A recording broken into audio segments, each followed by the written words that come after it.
Bienvenidos. Tripulantes de nuestra querida, contaminada y única nave espacial. ¿Hay otra? No hay bote salvavidas. Tenemos que cuidarla y legarla a las futuras generaciones mejor de lo que la hemos recibido, porque bastante maltratada está desde el punto de vista ambiental. Donde quiera que se encuentren de ese lado. Roberto Fractal. Hay un nuevo orden mundial. Yo no sé si tenga que ver el Papa, si tenga que ver Macron, el presidente de Francia. Hay individualidades que tienen cierta incidencia en el acontecer político internacional. Hay un cambio del punto de vista de las dinámicas económicas.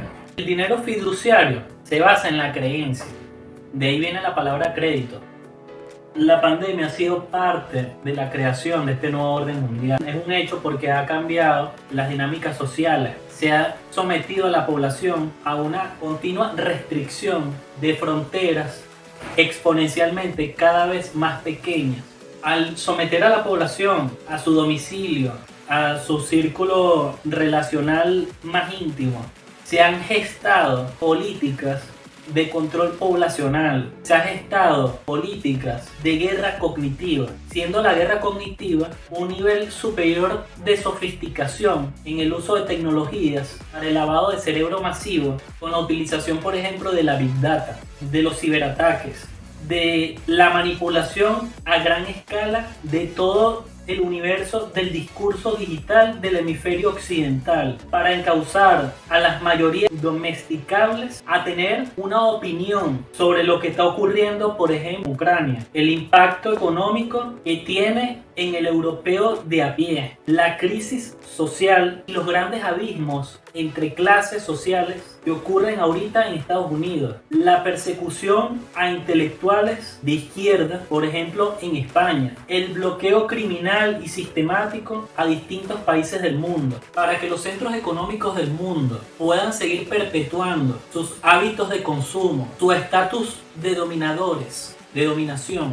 Necesariamente tienen que buscar recursos extra que no poseen a lo interno de Estados Unidos, país que sirve de fachada para el gobierno de las corporaciones, o mejor dicho, el imperio de las corporaciones, siendo el imperialismo la dominación no solo bélica, sino mediática, cultural, financiera. Es una categoría de tipo económico, y tal imperialismo, a diferencia del que existía en el siglo XX, ha materializado su poder más allá de la combinación entre el poder industrial, militar y financiero, siendo ahora parte de ese gran poder o teniendo incidencia en sus políticas, el dominio cognitivo. Ellos tienen un arma que se llama psicografía. Logran identificar las características psicológicas de una población impacto, de lugares geográficos concretos, de un momento concreto, a gran escala y en tiempo real, a partir del uso de nuestros instrumentos electrónicos, sean estos computadoras, sean estos celulares. Están en capacidad de hacer espionaje valiéndose de la incipiente inteligencia artificial. Y cuando digo incipiente es que todavía no se ha llegado a lo que llaman, consiste en que en algún momento la inteligencia artificial, respecto a ese fenómeno, yo tengo un escepticismo. La inteligencia artificial puede superar en ámbitos más de tipo operativo. Sin embargo, la inteligencia artificial carece de un mecanismo de aprendizaje que sí tenemos los mamíferos, que se llama sesgo hedónico. Es a partir de la sensación de recompensa, es decir, de placer, y de la sensación de castigo o dolor, que los mamíferos aprendemos. Y tal aprendizaje no solo que es exponencial, sino que es intergeneracional. Va modificando incluso nuestra genética. La selección sexual, aun siendo la primera en aparecer, se subordina conforme ha evolucionado la especie humana a la selección de tipo social. Puede que una inteligencia artificial se comunique con otra, puede que una inteligencia artificial logre hacer ciertas actividades operativas acompañadas de una anatomía o de articulaciones de las que el ser humano carece. Pero no sé cómo la inteligencia artificial puede superarnos cuando carecen o cuando carece del sesgo hedónico, cuando carecen los robots del sesgo hedónico. Los sentimientos es la capacidad que tiene el ser humano de verbalizar una emoción, y una emoción es un cambio humoral o somático de su cuerpo. El deseo, por su parte, es el recuerdo de un sentimiento al que se pretende repetir. Es decir, no es posible el deseo si no hay sentimiento, y no es posible el sentimiento si no hay emoción. Y eso se conjuga con el desarrollo de la capacidad cognitiva del ser humano. Las grandes obras científicas van acompañadas de emociones, de admiración por lo bello. La ciencia es la concatenación de juicios sintéticos a priori. Un conocimiento sirve de base para que se erija un andamiaje de un conocimiento superior. Tales conocimientos, si recurrimos al vocablo concatenación, pueden estar viciados de que los eslabones previos estén equivocados. Es decir, que tales equivocaciones se repitan a lo largo de la historia. Y tal fenómeno acontece con lo que se llama la ciencia moderna, la ciencia eurocéntrica. Hay que hacer un discernimiento urgente, teórico y práctico de qué entendemos por socialismo cognitivo. Sabemos que el capitalismo ha pasado por varias fases, siendo la fase, la mutación final, el imperialismo. Del imperialismo, que es la monopolización de un grupo reducido de humanos respecto a la industria militar y a los grandes bancos. Ese más allá es el capitalismo cognitivo. Yo soy acérrimo enemigo del capitalismo cognitivo, y al ser consciente del capitalismo cognitivo estoy pretendiendo sobrevivir, estoy pretendiendo acoplarme y estoy pretendiendo buscar mis congéneres un cierto nivel de conciencia para que discutamos cuál es el mundo alternativo a ese sistema que hoy nos domina. Vladimir Lenin del capitalismo y las expuso en su libro Imperialismo, última fase del capitalismo, diagnosticó y describió un acontecer real, histórico, concreto, palpable. Sin embargo, el campo de la informática y de las telecomunicaciones no estaba en el tapete, no estaba desarrollada la teoría, no existía ni siquiera Linux, y Linux, enmarcado en lo que conocemos como el hacktivismo, tienen un proceder de producción de software distinto al sistema privativo. Entonces hay un hacktivista cuyo nombre es Raymond, escribió un libro cuyo título, si no mal recuerdo, es El Bazar y la Catedral. Ya tengo descrito mi libro como en un video que hice de ese apartado del mismo, que es el socialismo. Logro describir teóricamente qué es el socialismo, mas no describo qué es el socialismo cognitivo. El socialismo del siglo XXI ha de tener, de acuerdo al desarrollo de la cuarta revolución industrial y la quinta revolución industrial, unas características que hasta el momento grandes autores y autoras de referencia no han estudiado, porque sencillamente no existía el desarrollo que hay hoy. Hay que generar una nueva teoría, hay que generar una discusión axiológica de qué entendemos por valor desde el punto de vista económico y qué entendemos hoy como dinero, o si hay que trascender lo que es el dinero. Entendido que el dólar va hacia un inevitable declive por toda esta historia de Bretton Woods, crisis de las burbujas económicas, la especulación exorbitante, las negociaciones inmobiliarias. El poder sigue siendo concentrado en pequeñas manos en el mundo, pero hay potencias como China y Rusia que se están posicionando en la capacidad de configuración mundial. Ya Estados Unidos de manera inevitable está perdiendo su poder hegemónico. Lo que ocurrió en Ucrania se viene gestando desde mucho antes de esta guerra. La guerra en Ucrania es simplemente la consecuencia de un caldo de cultivo de fascismo que se remonta a la Segunda Guerra Mundial, porque Ucrania es la intersección o la mediación geográfica entre el hemisferio oriental y el hemisferio occidental. En Ucrania hubo unas elecciones en algún momento y el país se dividió en dos. Una población que tenía por preferencia hacer negociaciones con Europa y una población con preferencia por Rusia. La población que tenía por preferencia a Europa es una población en gran medida sumisa, se subordina a los intereses de Europa. Lo que pasa es que Europa tiene intereses de corte imperialista.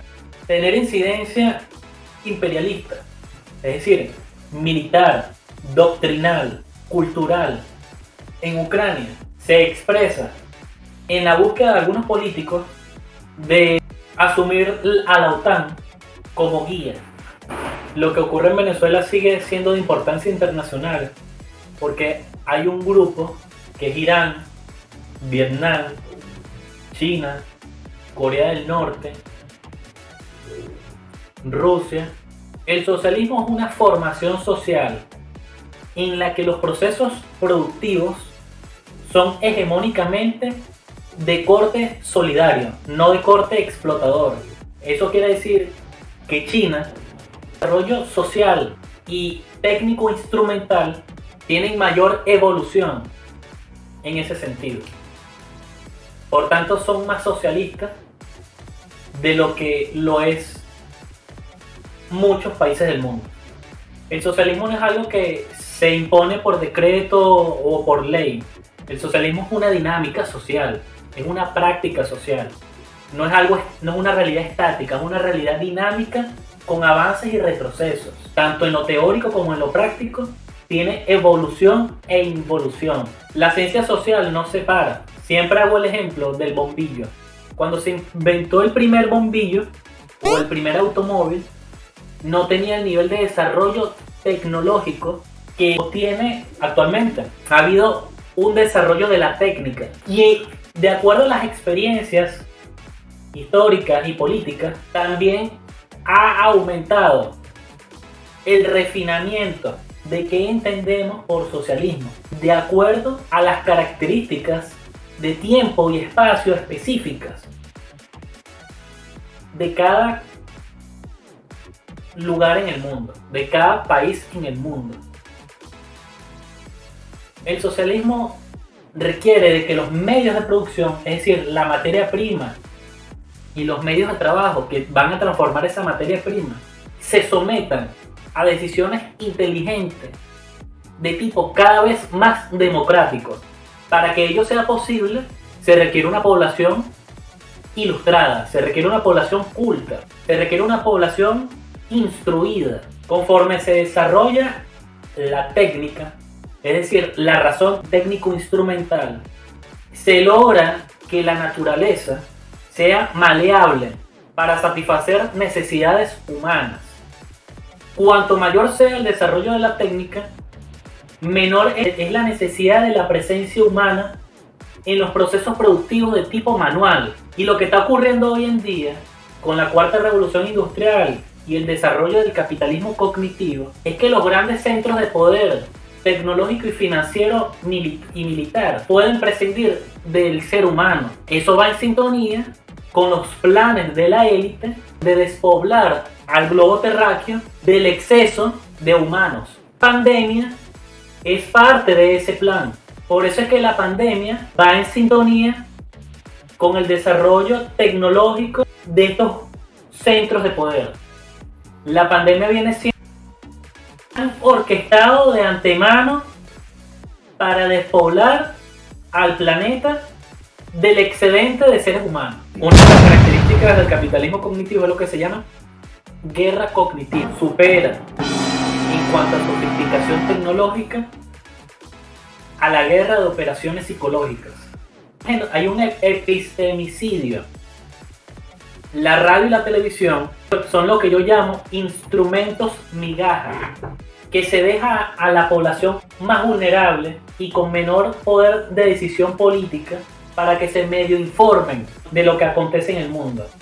Hay una población aún más reducida que tiene acceso a información, más no necesariamente a conocimiento.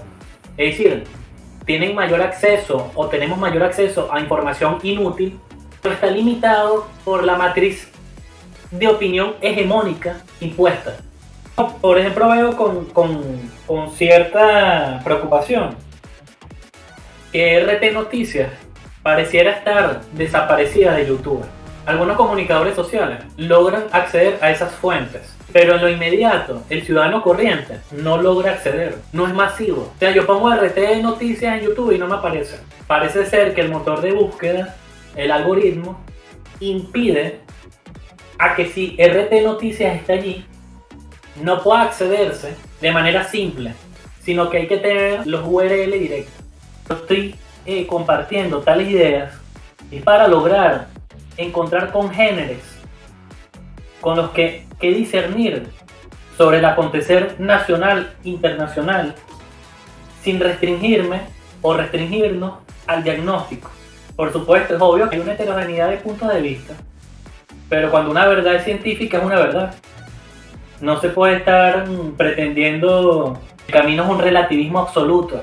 El hecho de que hay una guerra económica que como consecuencia trae una crisis y una ruptura del tejido social en Venezuela es un hecho. El que exista corrupción es un hecho. El que exista un analfabetismo político en Venezuela es un hecho. El que haya una gran desesperanza por parte de toda una generación es un hecho. La migración masiva es un hecho, no es relativo. Pueden haber diferencias, pero hay que pasarlas por el filtro de la ciencia.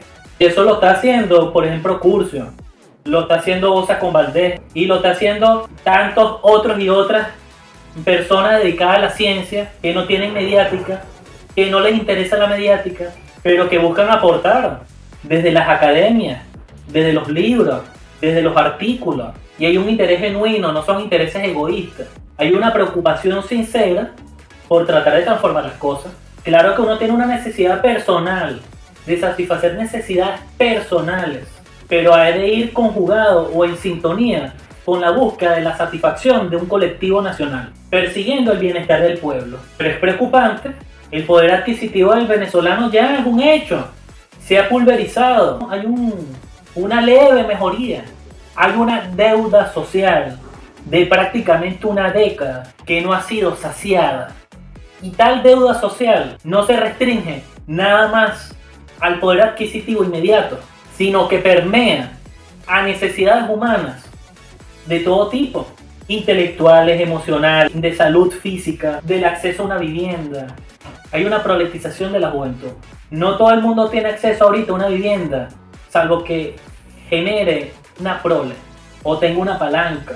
Y las viviendas, la arquitectura de la gran misión vivienda, carece de un sentido realmente social, porque son arquitecturas limitantes, no son arquitecturas productivas. Claro que es imposible hacerlas en la ciudad, pero de acuerdo a la connotación que tengamos de la ciudad, porque si es una ciudad parásita, la arquitectura va a ser parásita. Las arquitecturas tienen que tener la capacidad de que uno pueda tener un conuco dentro del propio domicilio, porque es ingenuo tener en el contexto de una gran descomposición social un conuco colectivo, porque existen quienes se roban al conuco, porque existen quienes parasitan el conuco sin asumir un mínimo de responsabilidad, porque cada quien tiene niveles distintos de compromiso y es natural.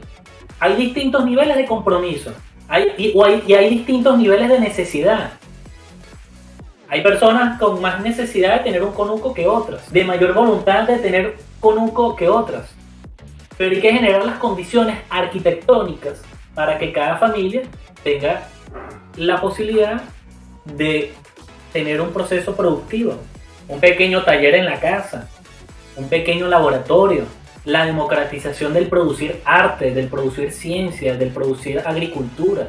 Por eso es que yo estoy en desacuerdo de la arquitectura que se ha impuesto a gran escala en la gran misión vivienda. También hay que generar el acceso a los servicios. Eso se llama la contradicción campo-ciudad. se tiene que vivir en el campo con la calidad de vida que proporciona el desarrollo tecnológico de la ciudad. El acceso al transporte, el acceso al agua, el acceso al internet, el acceso a la educación de calidad. Hay muchos lugares del campo venezolano que carecen de tales comodidades. Por ejemplo, hay un lugar en Venezuela, que no va a nombrar en este video, en la que a la gente no se le proporciona un plato. Se le proporciona un plato de comida diario, cuyo contenido es pasta sola, con arepa sola, con una rayita de mayonesa. Y fundamentalmente eso es lo que comen durante el día. Lugares en Venezuela donde el agua se va durante 15 días. Al punto de que las personas empiezan a sufrir de problemas de salud en la piel. Se enferman. No nada más la deshidratación, es la falta de limpieza. Eso ocurre, no nada más en el interior del país, eso ocurre en Caracas. Y eso obviamente repercute en la dinámica social en todas sus variables. ¿Qué persona va a buscar la cultura cuando tiene que satisfacer las necesidades más inmediatas? El analfabetismo funcional es una consecuencia de la pobreza material dado el bajo desarrollo tecnológico del país. Hay un avance en cuanto a una encuesta que se está realizando a través del sistema Patria sobre necesidades de acuerdo a los territorios. Sin embargo, quienes pueden contestar tales encuestas son las personas que tienen acceso a internet. Hay poblaciones enteras donde el internet no llega. No llega porque los delincuentes se roban, por ejemplo, los cables, se roban las antenas. Entonces las encuestas tienen un sesgo, se ven limitadas, complementan, pero nunca van a saciar la necesidad de diagnóstico y la necesidad de generación de estrategias. Se puede deducir que si una población no contesta tales encuestas es porque carecen de electricidad o carecen de internet. Esa puede ser una de las razones. Puedan haber otras que estén contempladas o no por quienes gestionan esa página. No te olvides de compartir este video con tus amistades y familiares, así como el acto de comentar y darle a la campanita. Muchas gracias, hasta la próxima.